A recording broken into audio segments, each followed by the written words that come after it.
Le retour d'exil et la restauration représentent l'un des thèmes les plus puissants et porteurs d'espérance dans l'histoire du peuple de Dieu. Après les années déchirantes de l'exil babylonien, cette période de retour marque un nouveau commencement, un temps où les ruines de Jérusalem et du Temple pouvaient enfin être relevées. Cette transition de la captivité à la liberté, des décombres à la reconstruction, résonne profondément dans l'histoire spirituelle de l'humanité. Comme l'exprime si éloquemment Esdras 1, verset 5. Alors se levèrent les chefs de famille de Juda et de Benjamin, les sacrificateurs et les Lévites, tous ceux dont Dieu réveilla l'esprit, afin de monter pour bâtir la maison de l'Éternel à Jérusalem. Ce réveil de l'esprit capture l'élan renouvelé d'un peuple qui, après avoir pleuré sur les fleuves de Babylone, peut enfin reprendre le chemin de la patrie pour reconstruire non seulement des structures physiques, mais aussi une identité et une relation avec Dieu. Reconstruire ce qui a été détruit n'est jamais une tâche facile. Les obstacles sont nombreux. Une opposition extérieure, découragement intérieur, ressources limitées, souvenirs douloureux. Pour nous aujourd'hui, ces histoires de retour et de restauration parlent directement à nos expériences de perte et de rupture. Qu'il s'agisse de relations brisées, de rêves anéantis, d'échecs spirituels ou de déceptions profondes, nous connaissons tous ces lieux dévastés qui semblent au-delà de toute réparation. Pourtant, le Dieu qui relève Jérusalem de ses ruines est aussi celui qui peut restaurer les décombres de nos vies personnelles et collectives. La restauration biblique n'est jamais un simple retour à l'état antérieur, mais toujours une avancée vers quelque chose de nouveau et souvent de plus profond. Le temple reconstruit n'égalait pas la splendeur de celui de Salomon, mais il préparait la venue de celui qui serait plus grand que le temple. De même, nos restaurations personnelles portent les marques de nos brisures, mais ces cicatrices témoignent d'une guérison qui nous a rendus plus forts, plus sages, plus compatissants. Dans un monde marqué par tant de destruction, le Dieu qui restaure nous invite non seulement à recevoir sa guérison, mais à devenir nous-mêmes agents de sa restauration, porteurs d'espérance au milieu des ruines, témoins vivants que la dernière parole n'appartient jamais à la destruction, mais toujours à celui qui fait toutes choses nouvelles. Apocalypse 21, verset 5. Père céleste, Dieu de toute restauration et de tout renouveau,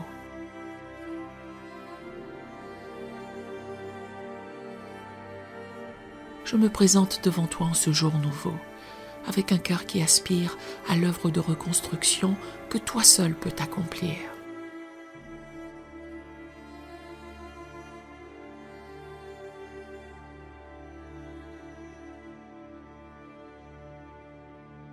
Comme le peuple revenu d'exil qui contemplait les ruines de Jérusalem avec un mélange de douleur et d'espérance.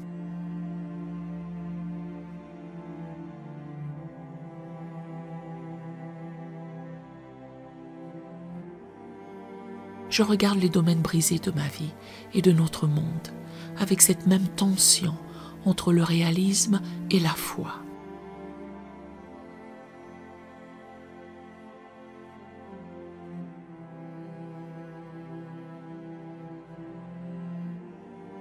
Ceux qui sèment avec larmes moissonneront avec chant d'allégresse.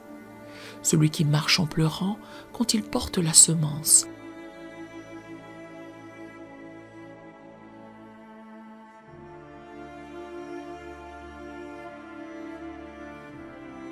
revient avec allégresse quand il porte ses gerbes.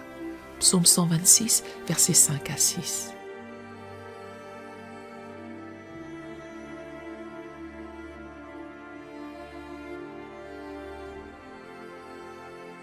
Je m'accroche à cette promesse que les larmes d'aujourd'hui peuvent devenir la joie de demain sous ton regard transformateur.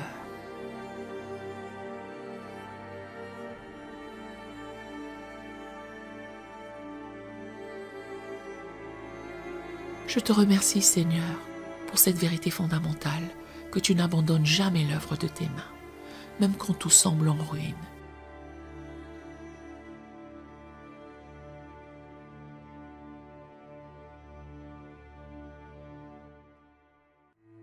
comme tu l'as proclamé par la bouche de tes prophètes à un peuple démoralisé par l'ampleur de la reconstruction.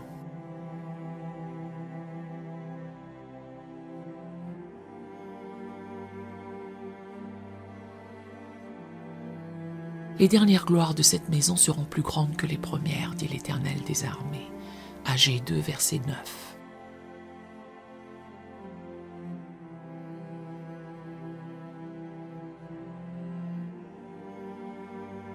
Lorsque je contemple les décombres de mes propres échecs, des relations brisées,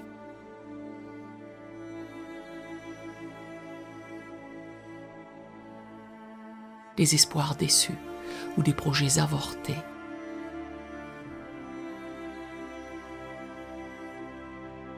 ravive en moi cette confiance que ta capacité à restaurer dépasse infiniment ma capacité à détruire.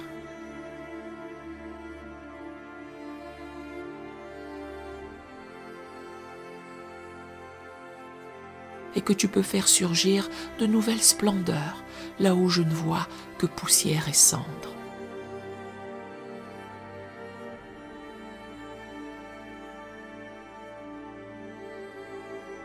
Je me rappelle, Seigneur, que la restauration véritable commence toujours par un retour vers toi.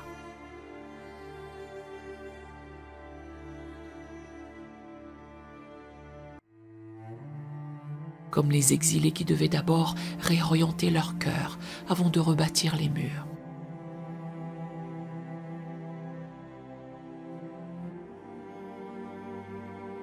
Aide-moi à reconnaître que la reconstruction extérieure ne peut jamais précéder la restauration intérieure.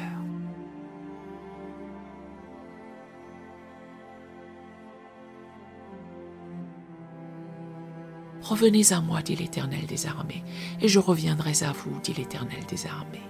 Zacharie 1, verset 3.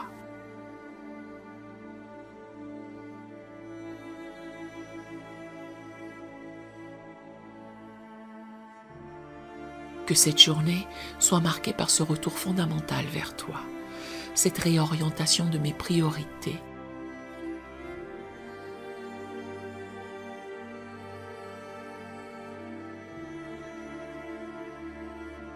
de mes affections et de mes ambitions qui seul peut donner un fondement solide à tout ce que j'entreprendrai de construire.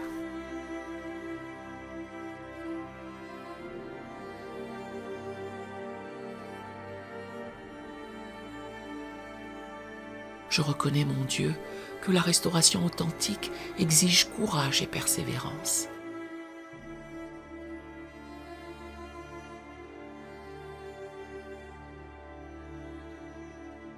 Comme Néhémie et ses compagnons, qui rebâtissaient les murailles de Jérusalem d'une main, tout en tenant leur épée de l'autre.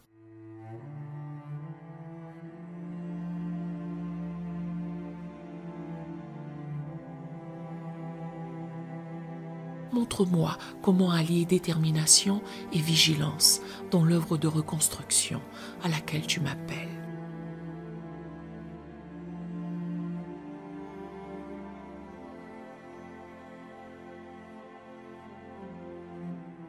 Car les ouvriers travaillaient à l'œuvre, une partie d'entre eux et l'autre partie tenait les lances.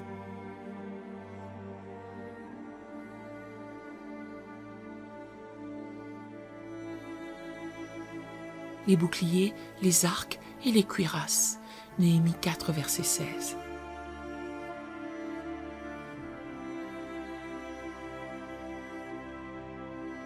Donne-moi cette sainte ténacité qui refuse de se laisser décourager par l'opposition.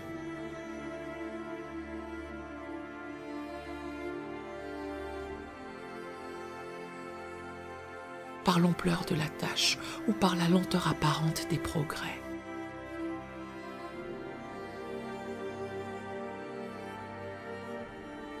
Je te demande, Père, la grâce d'accepter que la restauration véritable n'est jamais un simple retour à l'état antérieur.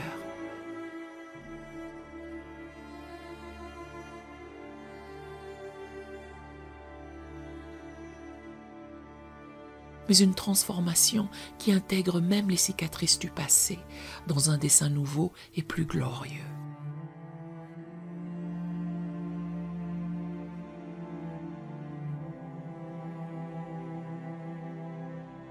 comme le second temple qui, bien que moins grandiose en apparence que celui de Salomon,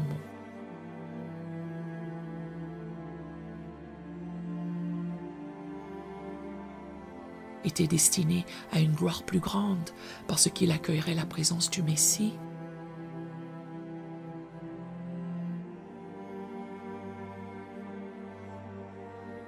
Montre-moi comment les fissures et les brisures de ma vie peuvent devenir, sous ton toucher créateur,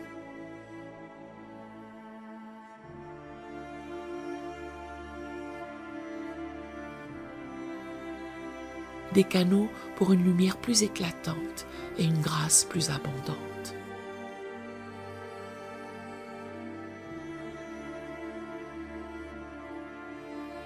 Je vous rendrai les années qu'ont dévoré la sauterelle, le djellek, le hasil et le gazam.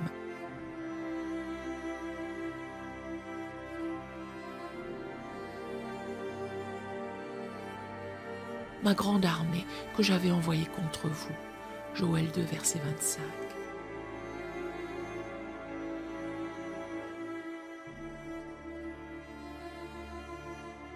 Cette promesse extraordinaire me rappelle que tu ne restaures pas simplement ce qui a été perdu.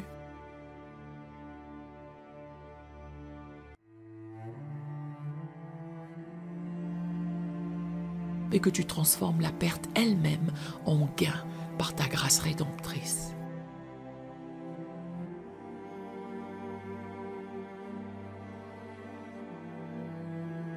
Seigneur, je te présente aujourd'hui ces domaines spécifiques de ma vie qui ont besoin de ton œuvre de restauration.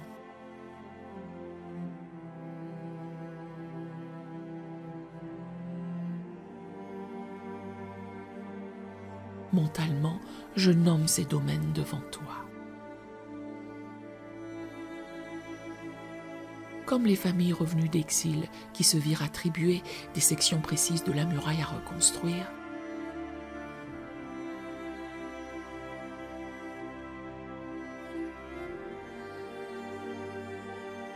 je reconnais ma responsabilité dans cette œuvre, tout en m'appuyant entièrement sur ta force et ta direction.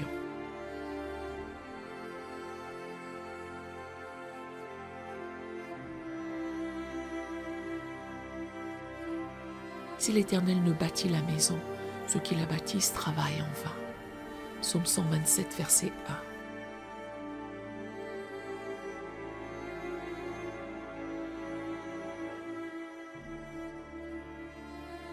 Que chaque pierre que je pose aujourd'hui soit alignée avec ton dessein parfait, chaque effort guidé par ta sagesse.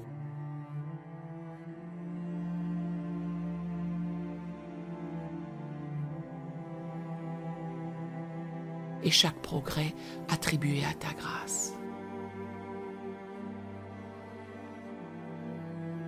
Je prie pour ceux qui autour de moi traversent également des saisons de reconstruction.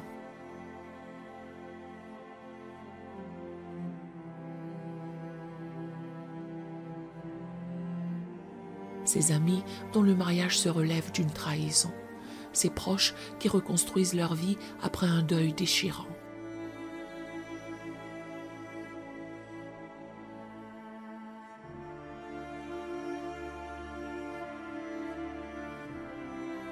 Ces frères et sœurs qui tentent de ressusciter une foi diminuée par les déceptions.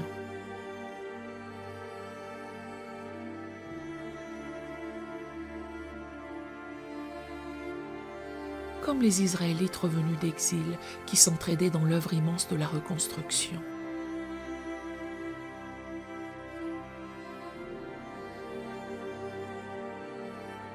Montre-moi comment soutenir, encourager et fortifier ceux qui peinent sous le poids des gravats.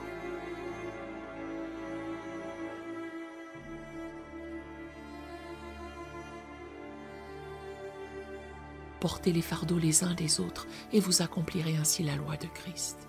Galates 6, verset 2.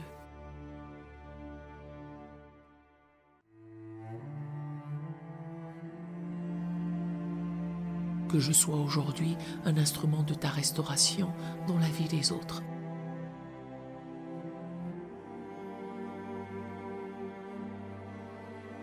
Prêtant mes mains mon cœur et ma voix à ton œuvre de relèvement.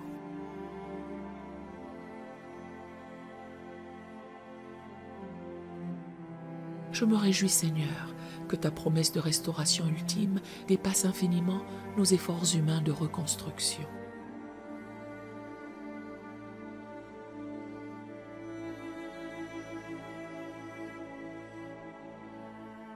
Comme les prophètes qui, même au milieu des travaux de reconstruction du temple,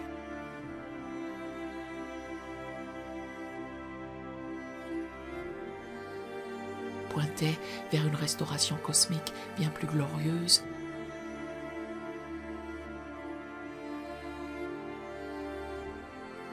je fixe mon espérance non pas simplement sur l'amélioration de ma situation présente,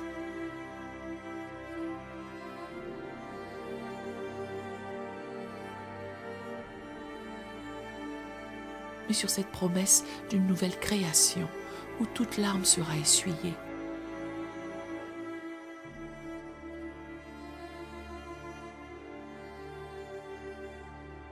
toute injustice redressée et toute œuvre de destruction définitivement abolie.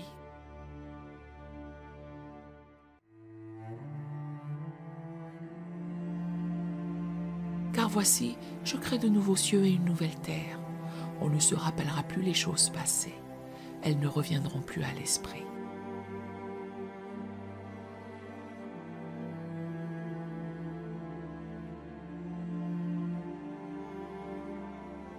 Ésaïe 65, verset 17. Cette espérance eschatologique donne sens et perspective à mes petites entreprises de restauration d'aujourd'hui.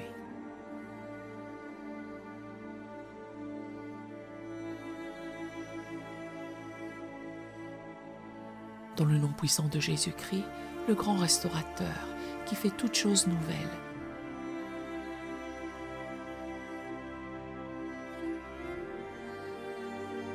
qui transforme les déserts en jardins et les vallées de larmes en sources de joie, je scelle cette prière. Amen et Amen.